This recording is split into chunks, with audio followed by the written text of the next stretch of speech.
My name is Eric Worre, and for almost 30 years I've been an entrepreneur, struggling at times, but ultimately succeeding.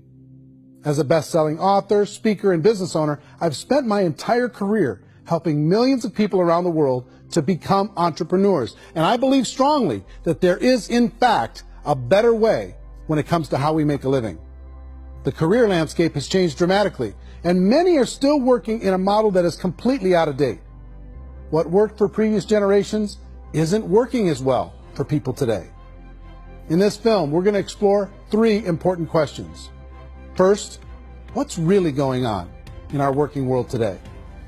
Second, in this new economy, is it better to become an entrepreneur, or is it safer to work for someone else? And third, if a person decides to become an entrepreneur and start their own business, how can they do it without taking on massive risk? To help in this journey, I've brought together some of the greatest experts and thought leaders in the field of entrepreneurship to share the real facts with you. My intention is to give you new information that will allow you to make choices that are not limited by an old, outdated model. Let's start by understanding what's going on in our working world today.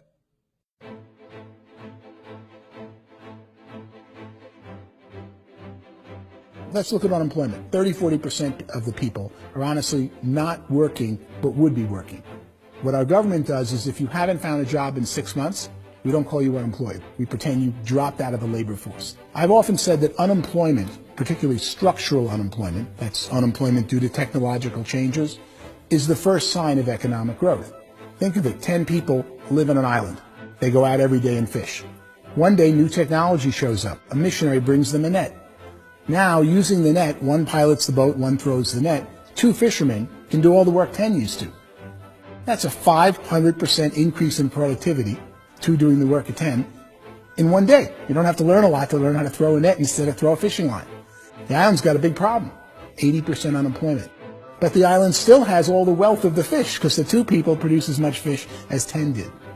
Now, of course, looking back in history, these changes used to take thousands of years. And during that time, we went into farming and transportation. Some of us became doctors and some teachers and lawyers, and we developed all these new professions and new manufacturing jobs.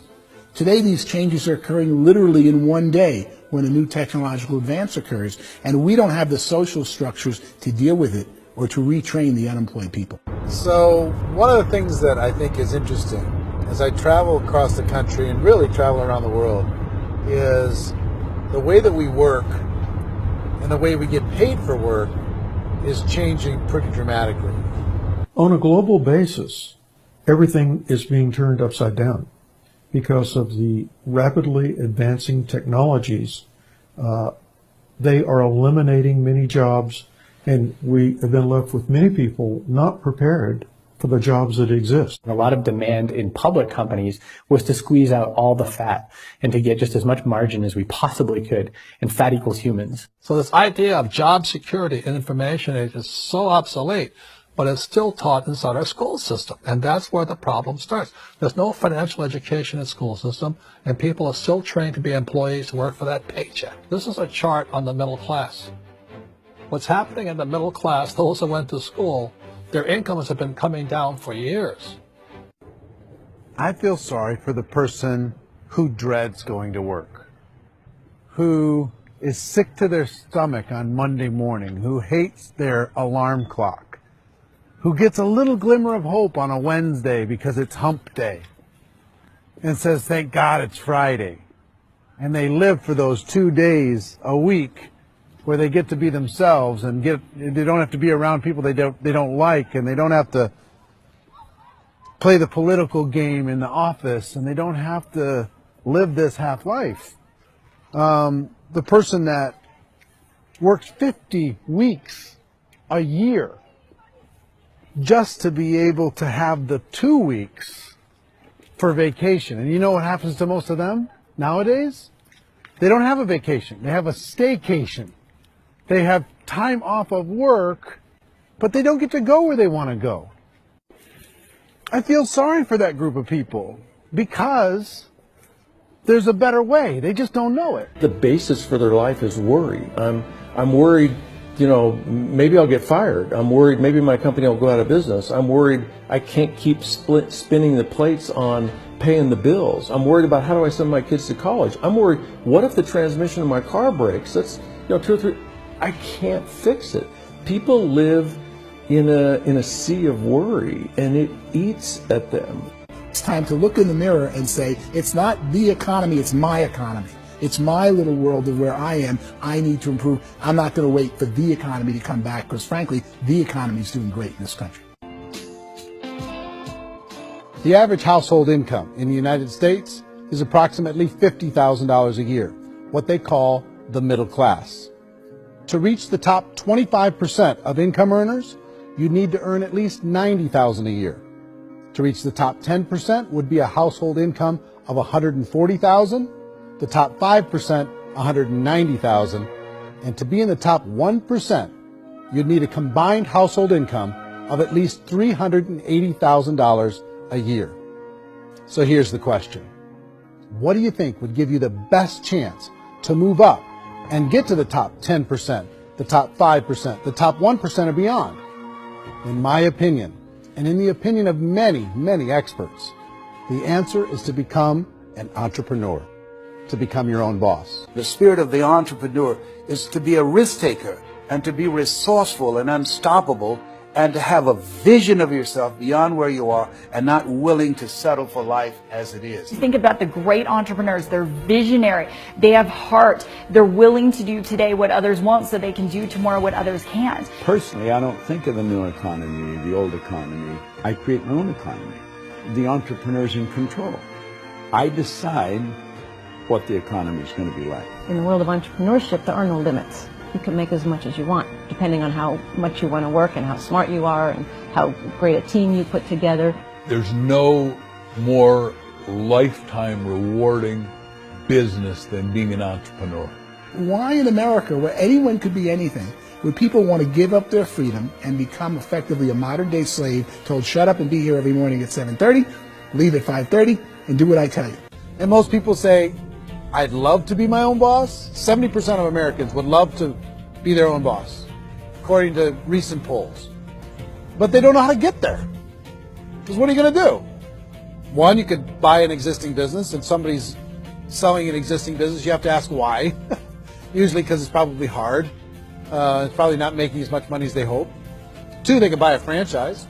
A little less risk, proven system, but it's expensive to be able to do that. Three, they could start something from scratch.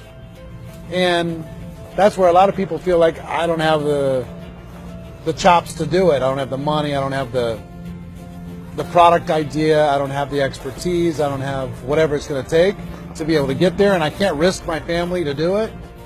So, fourth, they could become an investor.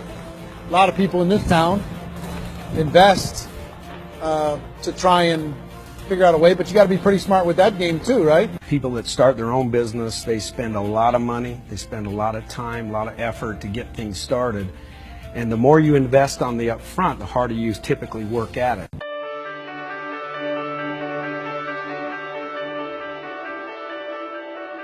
In our search for a better way to make a living, we've come to the conclusion that becoming an entrepreneur is actually safer than being an employee. And through our look at the entrepreneurial options, one particular path kept coming up from expert after expert. And I think most people will find it surprising because it's certainly a non-traditional business model. That model is for people to start their own business and become an entrepreneur through the creation of a network marketing business. Some people call it direct selling because the product is being sold directly from the manufacturer to the end consumer, cutting out the middlemen. Other people call it multi-level marketing, or MLM, because there are multiple levels of commissions paid. The most common term today is network marketing, because network marketing best describes using a large group of independent distributors, independent entrepreneurs, to move a product or service more efficiently. So my friend here, Donald Trump, and I, we always write about the network marketing industry. And the reason we support the network marketing industry is because it really is a business school for entrepreneurs. Because most people come out of school looking for a paycheck. Oh, that's terrible. I went to network marketing like that. I think if it didn't exist, we should invent it. It is that good. I think direct selling is a great way to do business today. It's very easy to get into that industry, and you can be self-employed, be, in effect, an entrepreneur. A traditional company will spend up to 50% of their total revenue on marketing. Network marketing companies use a different approach. Instead of having all that extensive marketing expense, they utilize a network of independent distributors to do the marketing for them. Now, why do they do this?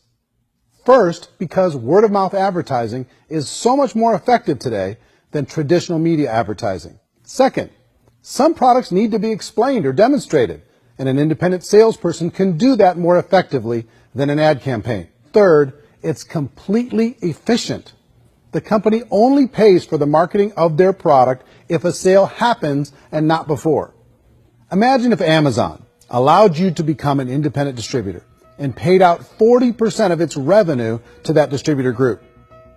All you had to do as a distributor was recommend a product, and if a person bought it on Amazon, Amazon would take care of all the logistics, and you'd get paid for bringing the customer. Now imagine you got paid for every purchase that customer made for the rest of their lives. Well, Amazon doesn't offer this option, but network marketing companies do. 85% of all buying decisions in our society are made as a result of word of mouth or reputation. We're recommending things to each other all the time.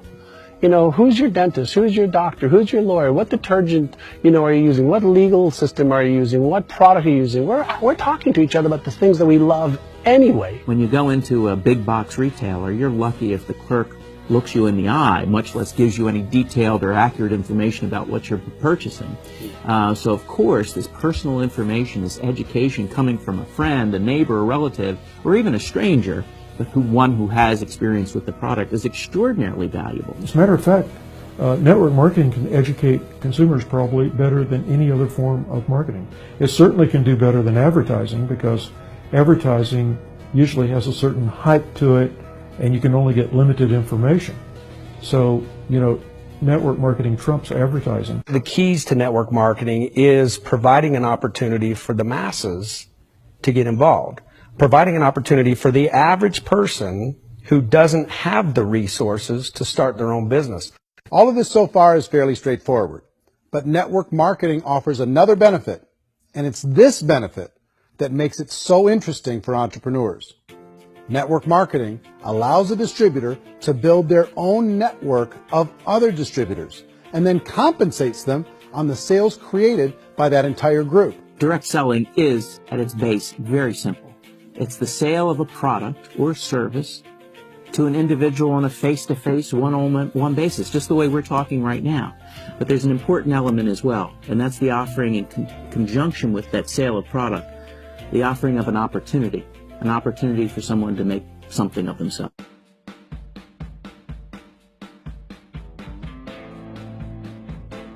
According to the Direct Selling Association, if you add up all the network marketing companies around the world, they combine to do over $178 billion a year in retail sales. To give you an idea of how big that really is, the NFL, the National Football League, does approximately $9 billion a year. The music industry does a little more than $16 billion a year, and the movie industry does about $80 billion a year. Using a conservative average, network marketing companies pay their distributors about 40% of that $178 billion in the form of commissions, which adds up to more than $71 billion a year. That's almost $6 billion a month. It's almost $200 million in commissions every single day. So it's certainly working, and people are making serious money in network marketing. With the growth of the direct selling industry over the last 10, 15, 20 years, we've seen a broader understanding of the channel. We have seen more and more people getting involved in the business, so our penetration in the marketplace has increased, and thus the understanding in the marketplace of who we are has increased. And we've seen non-direct selling companies look at the direct selling model and say, something's going on there. People are making money, companies are being profitable, individuals are being motivated, product is being delivered to market. Maybe we should explore this. Some people think only the people at the top make money. Well, let's take a look at that as well. In the network marketing profession, there are roughly 500 people in the world who earn over $1 million a year.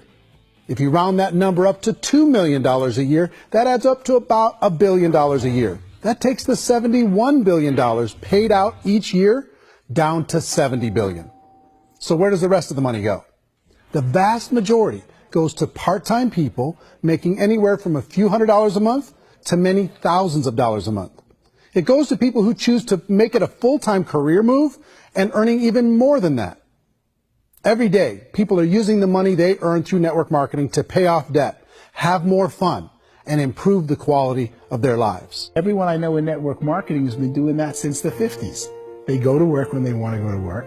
They stop working when they want to take time with their children to have a leisurely breakfast and discuss issues and drive them to school. They go back to work when they get home, wherever they're working out of. The biggest thing that I've seen is people that have become much happier in their life. MLM has probably made more millionaires of more people in more countries, and I've spoken to them in 67 countries, than any other single form of business, starting from nothing. If they have a choice between working a job for the next 10 years or working a network marketing business for the next 10 years, the result of working the network marketing business will be better.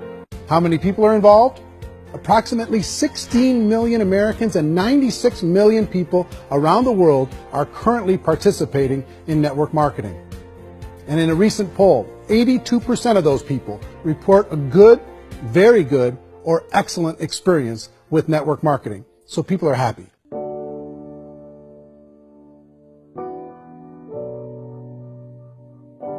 So I've taken a look at the network marketing profession and really tried to understand why so many people are confused as to the validity of this as a business.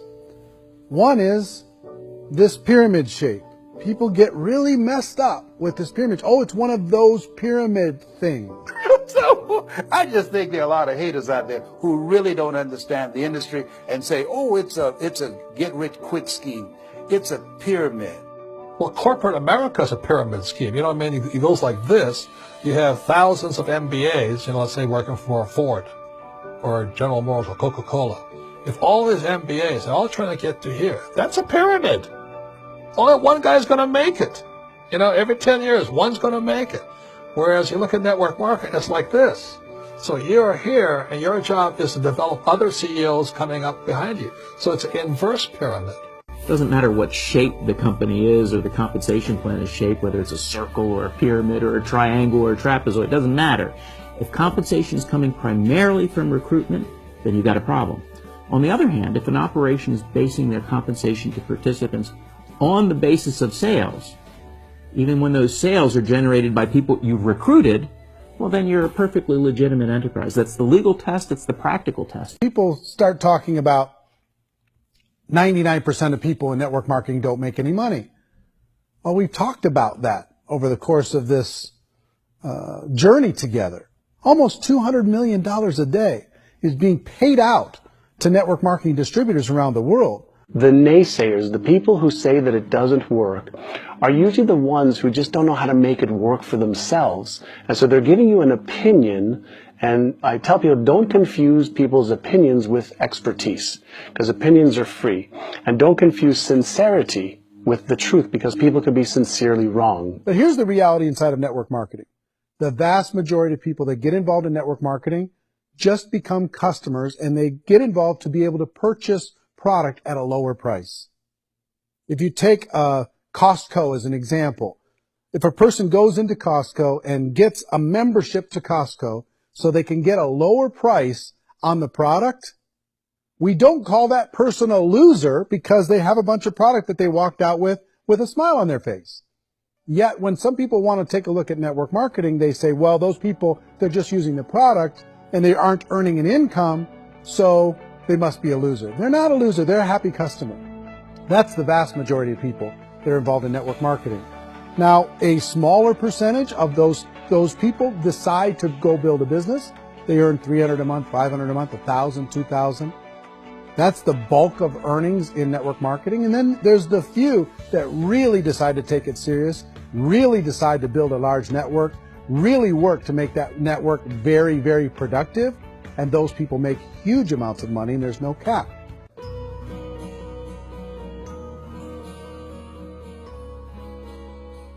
It's light years better for people starting today than it was even 5 years ago. I think it's more widely accepted now, and people understand it is a business. It is being an entrepreneur. It is being a business owner. Our belief system is based upon our evaluation of something, and frequently if we reevaluate a situation, our belief about that situation will change. The industry has changed and it's grown up. It's totally transformed. You've got young people today that have grown up with social media, and they understand networks. They understand how people are connected through technology, and they understand how money flows through those networks. So when they see network marketing, they don't see it the way their parents saw it. It's like when they design a computer program, they design the program, then they run it, and then they go back through and they debug it. The MLM industry has been debugged. This is the day of being virtual, being able to run a business from your mobile phone. I mean, it's incredible. Companies are getting smarter. They're implementing more consumer protections. They're implementing more compliance training. They're doing more with respect to product research. If you do get involved and you make purchases of inventory, even on a voluntary basis, if you decide that this business is not for you, you can leave and have that inventory repurchased by the company. There's no other business that offers that kind of protection on a voluntary, self-regulatory basis.